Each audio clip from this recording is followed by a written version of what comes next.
والصلاة والسلام على أفضل الرسل سيد السبل محمد صلى الله عليه وسلم رسول الإنس والجان وعلى آله وصحبه الذين تصرفوا إنان تحقيقهم إلى إعلاء كلمة الرحمن. أما بعد فأعوذ بالله من الشيطان الرجيم. بسم الله الرحمن الرحيم. إنا أرسلناك شاهدا ومبشرا ونذيرا لتؤمنوا بالله ورسوله وتعزروه وتوقروه وتسبحوه بكرة وأصيلا. صدق الله مولانا العظيم.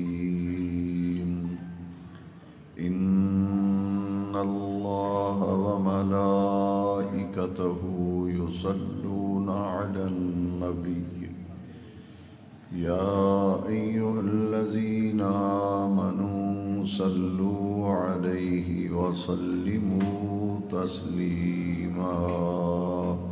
محبت سے دروشی پڑھیے. الصلاة والسلام علیک یا رسول اللہ وعلی آلک واصحابک یا سیدی یا خاتم النبیین.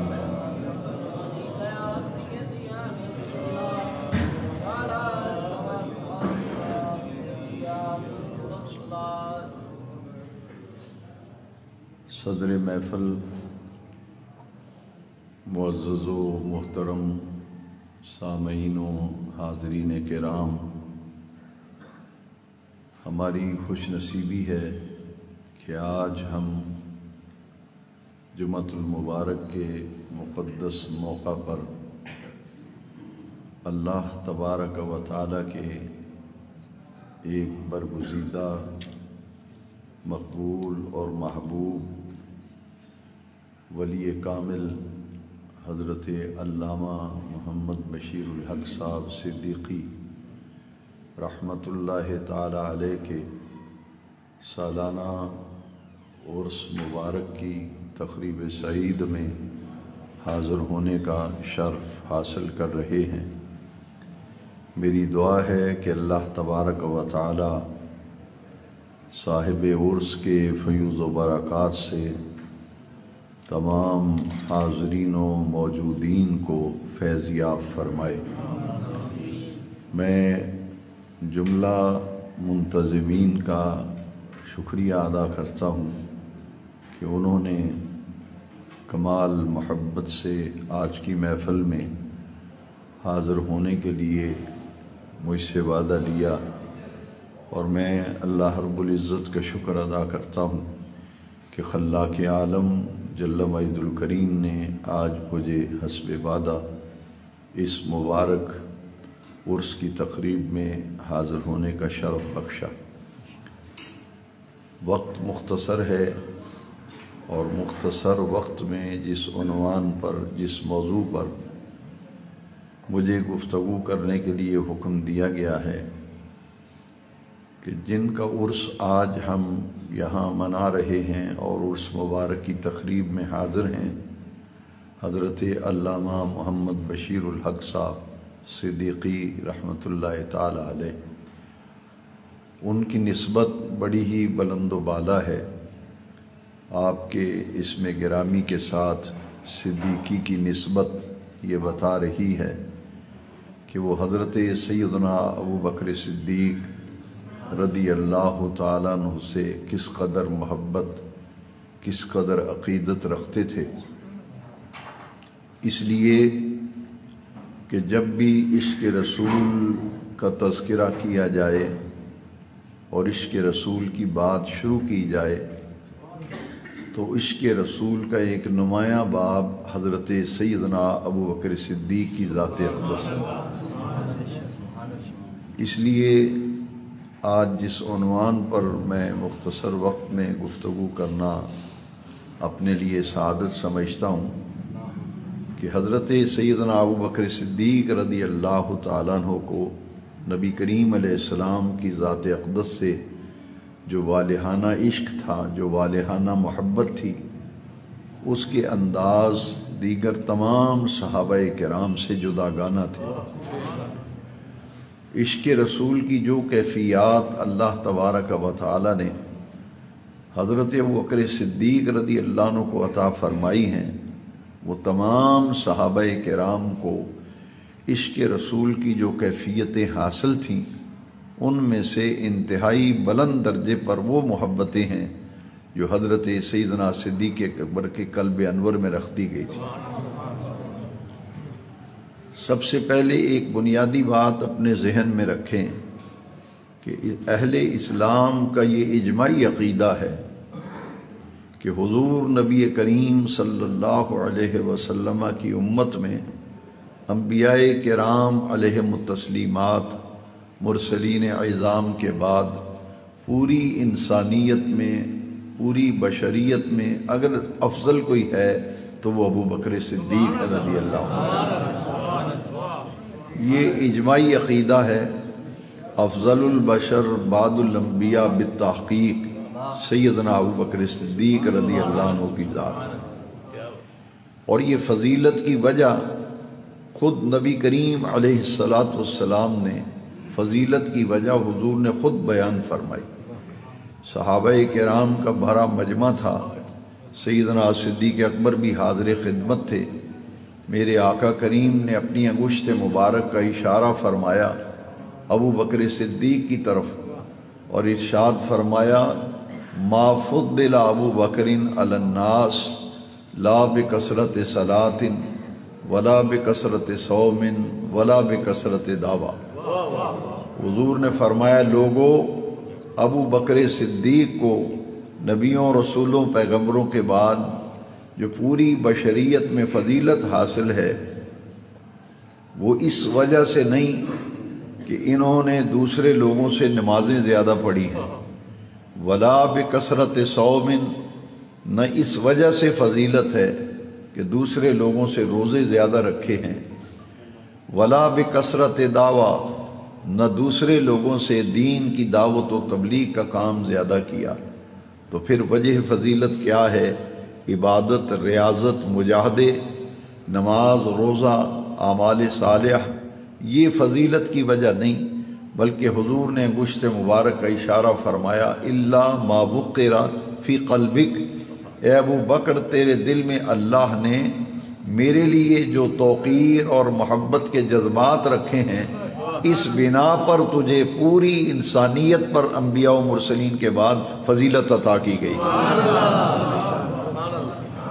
فضیلت کی وجہ نبی کریم علیہ السلام نے بیان فرمائی کہ عشق رسول کی وہ اعلیٰ ترین کیفیات اور درجات سیدنا ابوبکر صدیق کو حاصل تھے، اور یہی حضور سے محبت، حضور سے عشق، حضور سے لگن، حضور کی چاہت اور حضور کا پیار جو دل میں تھا وہ اس درجے میں تھا جس نے انبیاء و مرسلین کے بعد سیدنا صدیق اکبر کو افضل بنا دیا۔ اب یہ طے پا گیا کہ حضور کی ساری امت میں اگر سب سے بڑا کوئی عاشق رسول ہے تو وہ سیدنا ابو بکر صدیق ہیں رضی اللہ تعالیٰ، وہ سیدنا صدیق اکبر ہے۔ اس لیے کہ ہمارا یہ ایمان ہے کہ نبی کریم صلی اللہ علیہ وسلم کی محبت، حضور کا عشق، حضور کی چاہت، حضور کی لگن اور حضور کا پیار یہ مومن کے ایمان کی پہچان اور علامت ہے۔ اعلیٰ حضرت عظیم البرکت امام شاہ احمد رضا خان فاضل و محدث بریلوی علیہ رحمہ آپ نے کتنی خوبصورت بات کی ہے. آپ فرماتے ہیں اللہ کی سرتبہ قدم شان ہے یہ، اللہ کی سرتبہ قدم شان ہے یہ، ان سا نہیں انسان وہ انسان ہے یہ. قرآن تو ایمان بتاتا ہے انہیں، ایمان یہ کہتا ہے کہ میری جان ہے یہ. قرآن تو ایمان بتاتا ہے انہیں، ایمان یہ کہتا ہے کہ میری جان ہے یہ. اور میں یہ کہا کرتا ہوں کہ فیلسوف اسلام، شاعر مشرق، نقاد مغرب، ڈاکٹر اقبال اور سیدی اعلیٰ حضرت میں جو قدر مشترک ہے وہ عشق رسول ہے. جو بات امام احمد رضا نے اپنے انداز میں کہی کہ اللہ کی سرتبہ قدم شان ہے یہ، ان سا نہیں انسان وہ انسان ہے یہ. قرآن تو ایمان بتاتا ہے انہیں، ایمان یہ کہتا ہے کہ میری جان ہے یہ. ڈاکٹر اقبال نے اسی بات کو اپنے انداز میں بیان کیا. اقبال کہتے ہیں مغز قرآن روح ایمان جان دیں ہست حب رحمت للعالمین. قرآن مجید کا مغز ایمان کی روح اور دین کی جان ہست حب رحمت للعالمین. وہ حضور رحمت للعالمین صلی اللہ علیہ وسلم کی محبت، یہ قرآن پاک کا مغز ہے، یہ ایمان کی روح ہے اور یہ دین کی جان ہے. یہ بات سمجھ لینے کے بعد آئیے ہم صحابہ کرام کی مبارک زندگیوں میں جب دیکھتے ہیں تو تمام صحابہ کرام کے دل اور دماغ پر، ان کی سوچ پر، ان کی فکر پر عشق رسول کا غلبہ تھا. سیدنا صدیق اکبر رضی اللہ عنہ کو جب اس معیار پہ پرکھ کے دیکھا جاتا ہے تو دعوی محبت تو ہر کوئی کرتا ہے، لیکن لطف کی بات یہ ہے کہ سیدنا صدیق اکبر رضی اللہ تعالیٰ عنہ کی ذات اقدس اور ان کا وجود مبارک اگر دیکھا جائے تو عشق رسول کی کسوٹی پر جب پرکھ کے دیکھا جاتا ہے تو سیدنا صدیق اکبر ہر معیار پر پورا اترتے ہوئے دکھائی دیتے ہیں اور ہر معیار پر کمال کے ذروہ علیہ پر فائز ہیں. ان میں سے 3 باتیں، وقت چونکہ مختصر ہے، 3 باتیں میں نے عرض کرنی ہے کہ جس سے انسان کو سچی محبت ہوتی ہے وہ اپنی جان اپنے محبوب سے عزیز نہیں رکھتا. سچی محبت کا تقاضا یہ ہے کہ جس سے محبت ہو تو سچا محب اپنے محبوب سے اپنی جان کو عزیز نہیں رکھتا، اپنا مال بھی اپنے محبوب سے زیادہ عزیز نہیں رکھتا، اور اپنی سوچ اور فکر پر ہمہ اس وقت اس کے محبوب کا غلبہ رہتا ہے.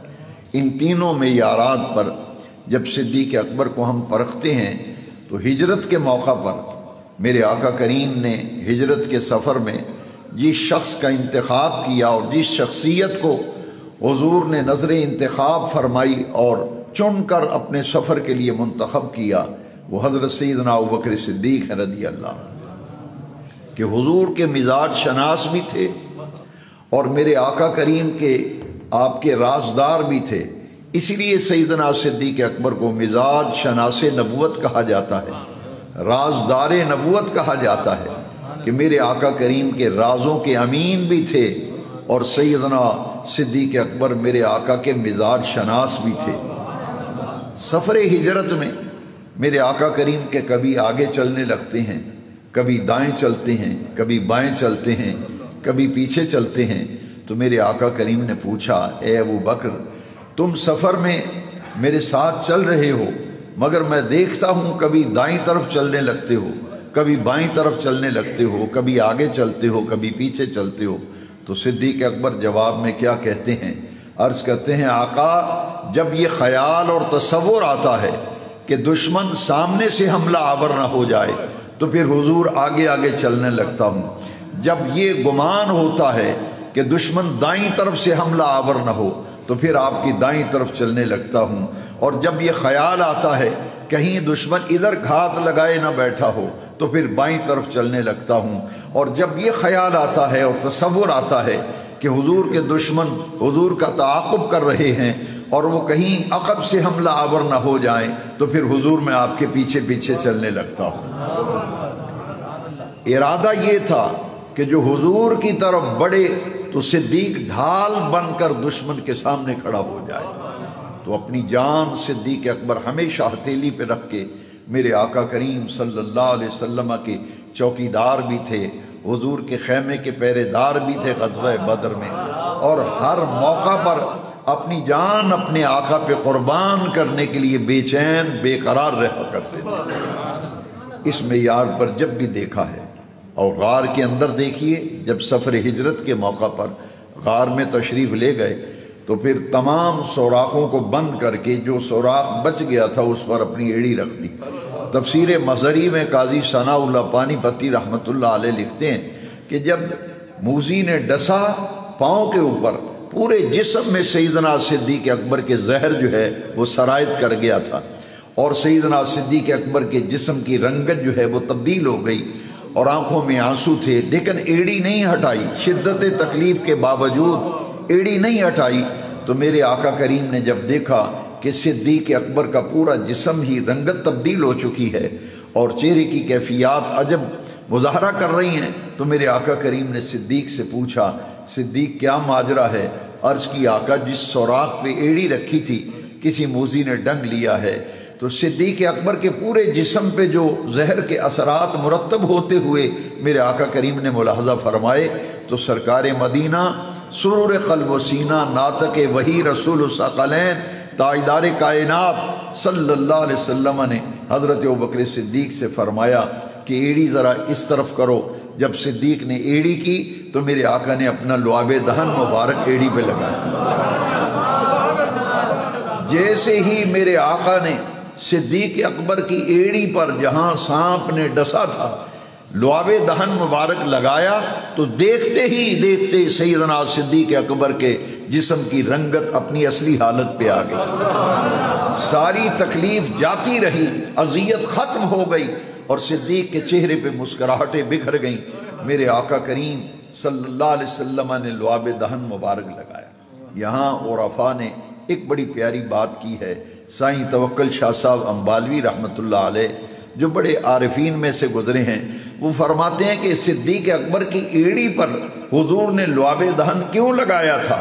فرماتے ہیں بجوز اس کے کوئی مقصد نہ تھا، صرف اس لیے لعاب دہن مبارک لگایا تھا کہ میرا صدیق بچ جائے، میرا صدیق بچ جائے۔ موت سر پہ منڈلانے لگی تھی، جسم کی رنگت تبدیل ہو چکی تھی، اذیت بہت زیادہ بڑھ رہی تھی، تو حضور نے لعاب دہن مبارک محض اس لیے لگایا کہ میرا صدیق بچ جائے، لہذا لعاب دہن مصطفیٰ ایڑی پہ لگا تو فوراً سیدنا صدیق اکبر صحت و سلامتی اور عافیت کی طرف پرواز کرنے لگے۔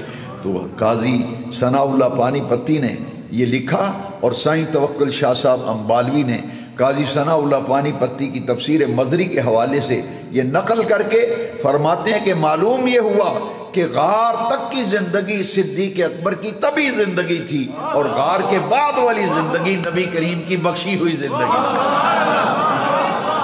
غار تک کی زندگی،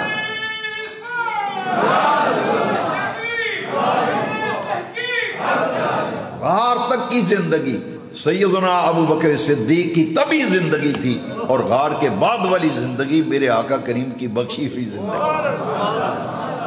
میرے آقا کریم تو زندگیاں تقسیم فرماتے ہیں، حضور زندگیاں تقسیم فرماتے ہیں۔ دیکھیے قرآن مجید کیا فرماتا ہے، الذی خلق الموت والحیات لیبلوکم ایکم احسن عملا۔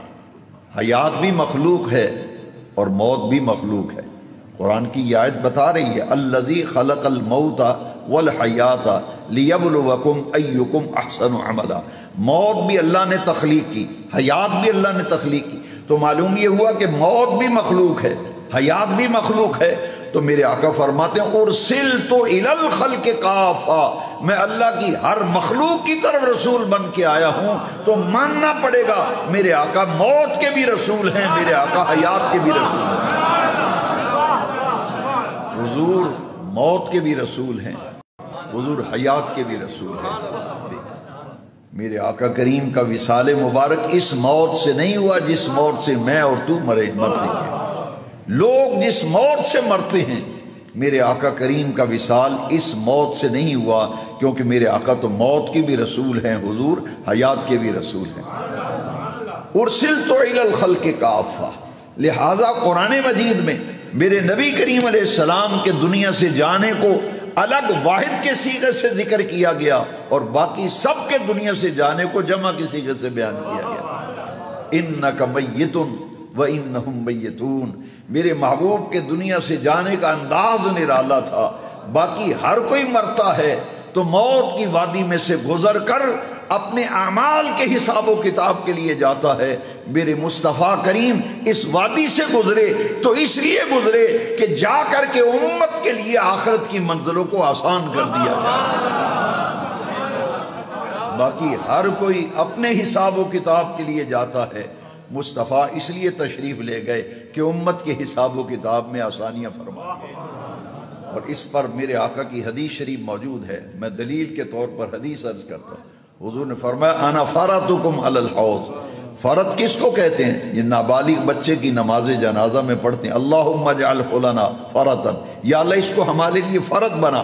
عربی میں فرط کہتے ہیں جو قافلے میں پہلے جا کر کے قافلے والوں کے لیے انتظام کرے، جو پہلے جا کر ان کے سہولیات کا اہتمام کرے۔ تو میرے مصطفیٰ فرماتے ہیں انا فرطکم، میں تمہارے لیے فرط ہوں، میرا دنیا سے جانا اس لیے ہے کہ میں آخرت کی منزلیں تمہارے لیے جا کر کے آسان کر دوں، آسان کر دوں۔ تو صدیق اکبر کی ایڑی پر میرے مصطفیٰ کریم نے لعاب دہن لگایا، اپنی جان حضور پہ قربان کر دی، ایڑی سوراخ پہ رکھ دی، اور ہجرت کے موقع پہ دوسرا اب میں عرض کر چکا ہوں، اب مال اپنا اپنے محبوب سے عزیز نہ رکھنا۔ غزوہ تبوک کے موقع پر میرے آقا کریم نے ارشاد فرمایا کون ہے تم میں سے جو جہاد کے لیے مال پیش کرے؟ من جہز جیش الاسرہ، جنت کا وعدہ کرتا ہے۔ اور میرے آقا جب اللہ کے راستے میں مال خرچ کرنے کی ترغیب دیا کرتے تو حضور کا انداز کیا ہوتا تھا؟ دیکھیے تمام حدیث کی کتابوں میں کثرت کے ساتھ احادیث موجود ہیں، میرے آقا کا انداز مبارک یہ ہوا کرتا تھا، حضور فرماتے تھے مال مجھے دے دو جنت مجھ سے لے دو۔ حضور فرماتے آؤ میرے ساتھ سودا کرو، دین کے لیے مال مجھے دے دو اور مجھ سے جنت لے جاؤ۔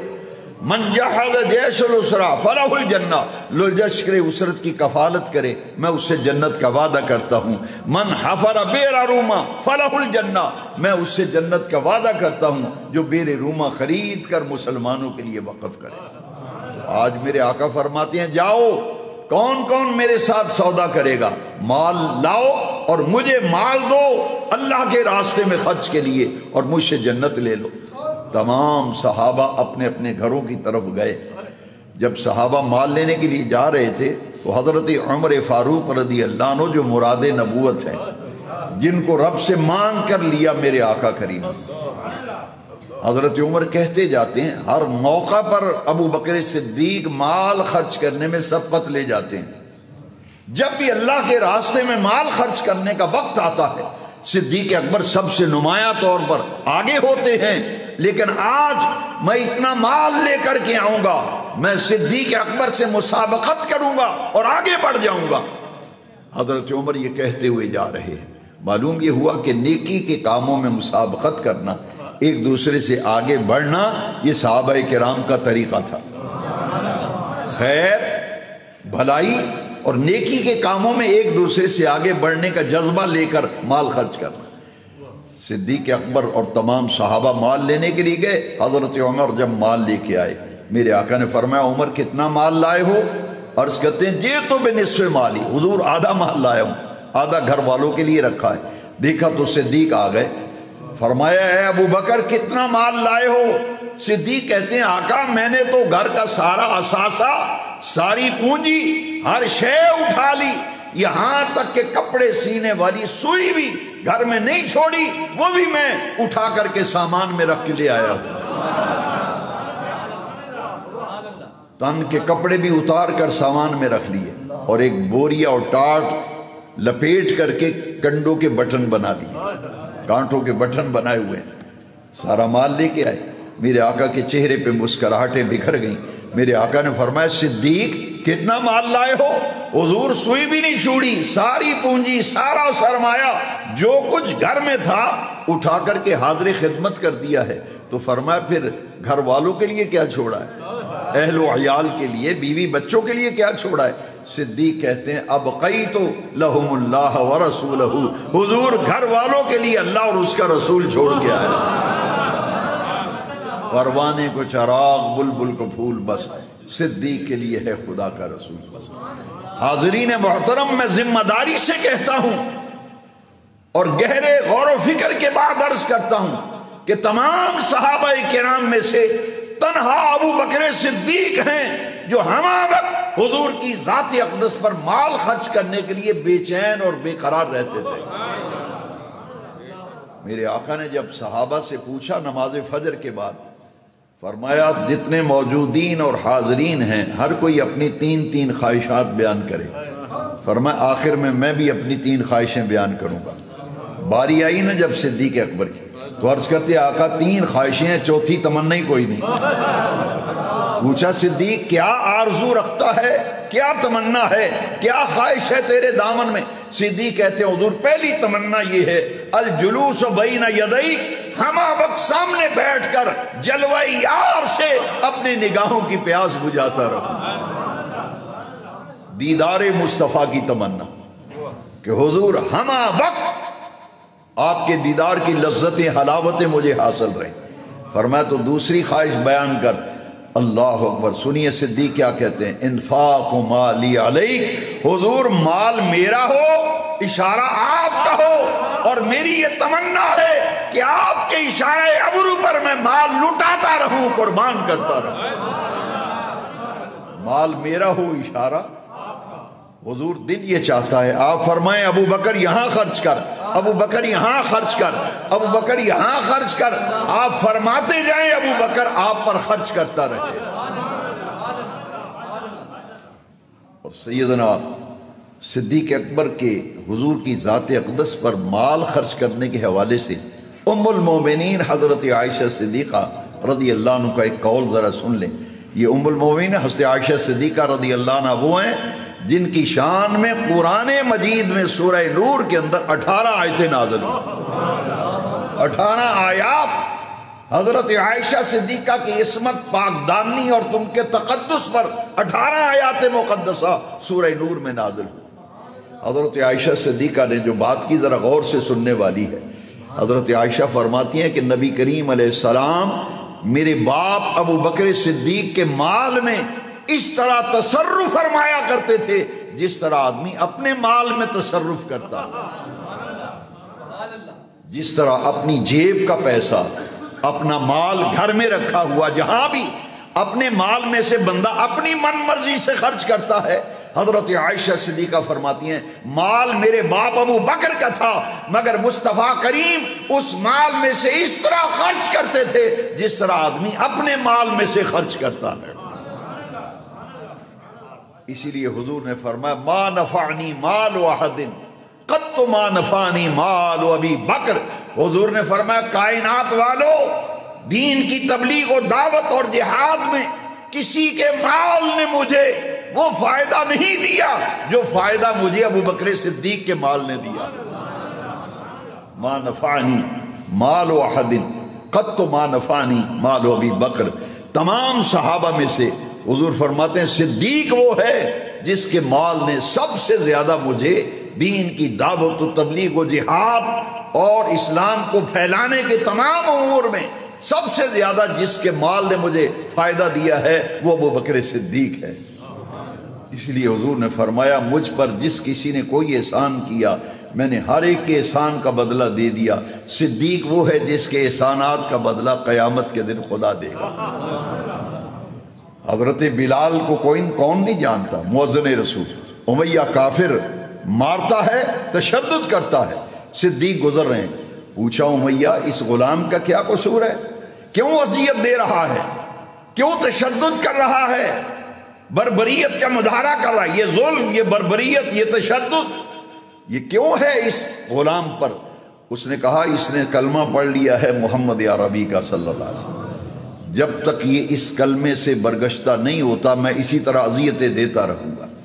صدیق برداشت نہ کر سکے، سیدھے حضور کے پاس آئے، عرض کی آقا اگر اجازت ہو تو میں نے اپنے دل سے ایک مشورہ کیا ہے، آپ کا غلام بلال کلمہ پڑھنے کی سزا پا رہا ہے، دین قبول کرنے پر روزانہ اسے امیہ کافر تشدد کرتا ہے، حضور میں نے ارادہ کیا ہے خرید کے آزاد نہ کر دوں اس کو، تو آپ سے اجازت لینے آیا ہوں، اجازت فرما دیں، میں خرچ کرتا ہوں، جتنے پیسے مانگے گا دے کے بلال کو خریدتا ہوں، آزاد کرتا ہوں۔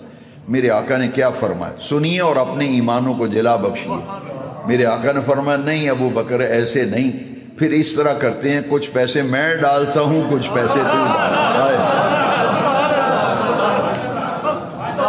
کچھ پیسے میں ڈالتا ہوں کچھ پیسے تو ڈال، دونوں مل کر بلال کا سودا کر لو۔ سنیے مجھے ہمارے بھائی صدیقی صاحب نے موضوع دیا ہے کہ آپ نے عشق رسول اور سیدنا صدیق اکبر پہ آج بات کرنی ہے، کیونکہ جن کا عرس منایا ہے جا رہا ہے وہ بھی صدیقی تھے، حضرت علامہ محمد بشیر الحق صدیقی رحمۃ اللہ علیہ۔ تو صدیقی نسبت کی برکتیں پانے کے لیے دل میں محبت رسول ہونا ضروری ہے، اور وہ صدیقی ہو ہی نہیں سکتا جس کے دل میں نبی پاک کا عشق نہ ہو۔ معلوم یہ ہوتا ہے کہ جن کا عرس منایا جا رہا ہے وہ رسول اللہ کی عاشق صادق تھے۔ صدیق اکبر کے عشق رسول کی خیرات اللہ کریم نے انہیں حصہ وافر عطا کیا، تبھی تو آج ان کا عاشق رسول کا عرس منایا جا رہا ہے۔ تو سرکار نے فرمایا کچھ پیسے میں دیتا ہوں کچھ پیسے تو ڈال۔ صدیق کا جواب سنیے اور کلیجے میں ٹھنڈ پڑ جائے۔ صدیق نے کہا حضور ایک بات مجھے بتائیے، میں آپ کا نہیں ہوں، میں آپ کا نہیں۔ حضور نے فرمایا تو میرا ہے، تو حضور دوسرا میرا سوال یہ ہے میرا مال آپ کا نہیں ہے؟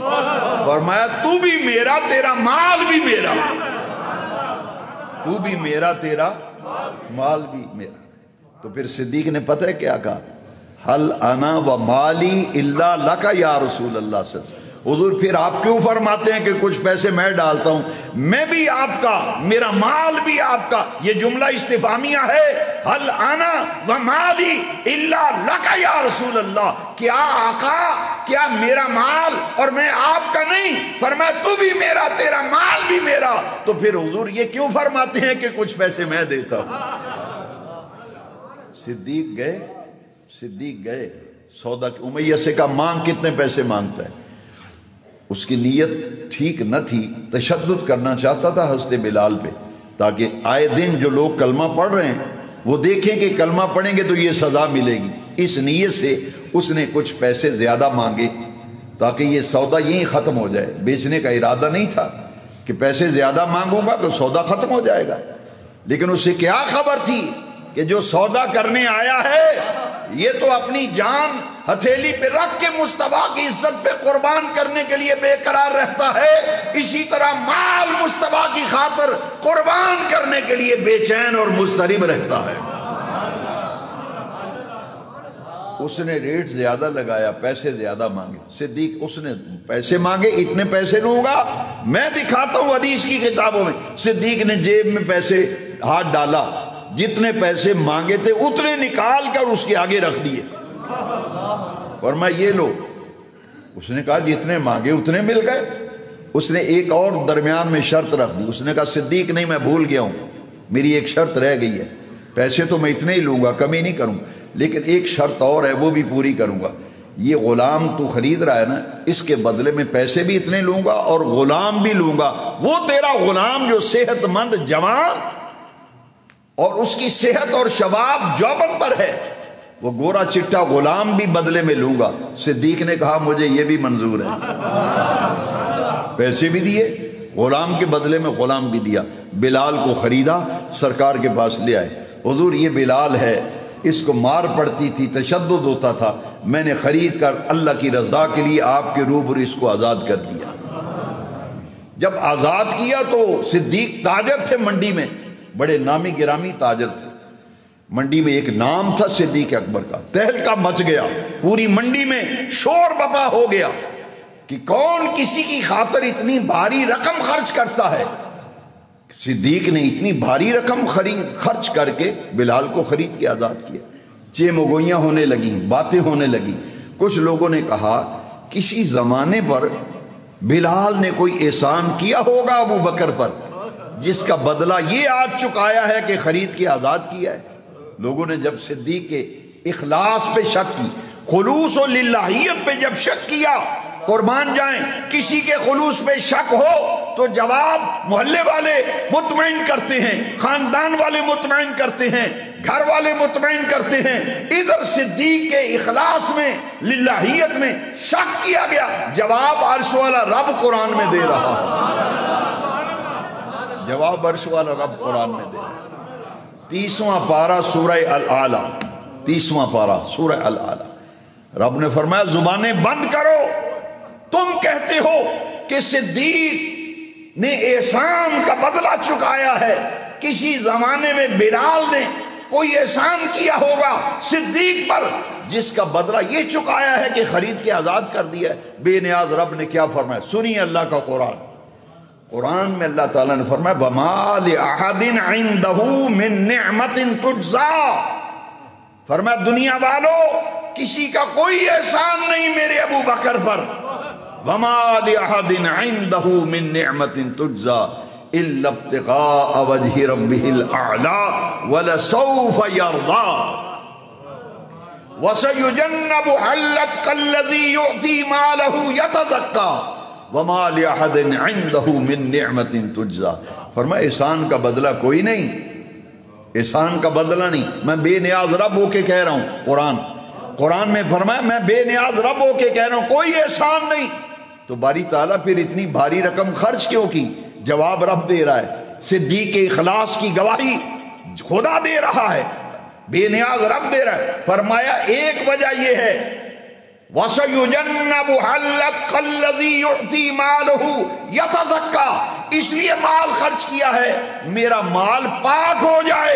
إِلَّا ابْتِغَاءَ وَجْهِ رَبِّهِ الْأَعْلَىٰ، ایک وجہ یہ ہے کہ اللہ کے راستے میں مال خرچ کروں گا مال پاک ہو جائے گا، اور دوسرا اس لیے کہ میرا رب مجھ پہ راضی ہو جائے۔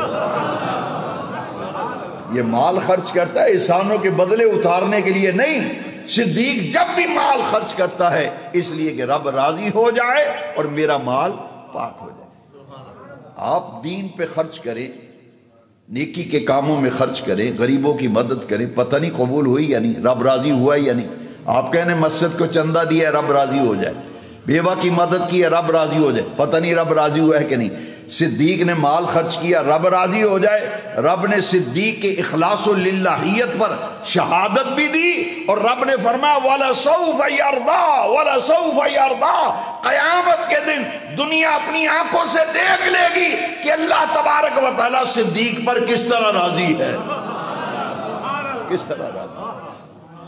سیدنا صدیق اکبر رضی اللہ عنہ کشتہ عشق رسالت، شمع پروانے جمال مصطفی، یہ پروانہ شمع جمال مصطفی سیدنا صدیق اکبر۔ آئیے صدیقیوں کا عرس ہے، بزرگوں کا عرس ہے، ولی کامل کا عرس ہے، تو ہم کیا عرض کر سکتے ہیں؟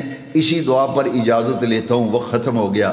آئیے دعا مانگتے ہیں کہ باری تعالیٰ خلوص دل سے آپ نے آمین کہنا ہے۔ باری تعالیٰ رب العالمین جو سیدنا صدیق اکبر کو محبت رسول عطا کی گئی، عشق رسول کا جذبہ عطا کیا گیا، پیارے نبی پاک کا جو پیار صدیق اکبر کو عطا کیا گیا، ایک صدیقی کے عرس میں آئے ہیں، صدیق اکبر کے عشق رسول کی خیرات آج ہمیں بھی عطا کر دی، ہمیں بھی حضور کی محبت کی خیرات ہو۔ اللہ کی سرتب قدم شان ہے یہ، اللہ کی سرتب قدم شان ہے یہ، انسان نہیں انسان وہ انسان ہے یہ، قرآن تو ایمان بتاتا ہے انہیں، ایمان یہ کہتا ہے کہ میری جان ہے یہ، ایمان کی جان حضور کی محبت ہے۔ اللہ تبارک و تعالیٰ زندہ رکھے تو حضور کی محبت میں، موت آئے تو حضور کی محبت میں، قیامت کے دن قبروں سے اٹھے تو حضور کی محبت میں۔ حضرت علامہ بشیر الحق صدیقی رحمۃ اللہ تعالیٰ علیہ کے مزار پر انوار پر، ان کی لحد انور پر خدا صبح قیامت تک کروڑوں رحمتیں نازل فرمائے، اور ہمارے ان پیارے بھائیوں کو اللہ سلامت رکھے جنہوں نے محبت سے آج مجھے یاد کیا۔ اور میں ان کے ارشاد پہ حاضر ہو گیا، میری بھی اس میں حاضری ہو گئی۔ وآخر دعوانا ان الحمد للہ رب العالمین۔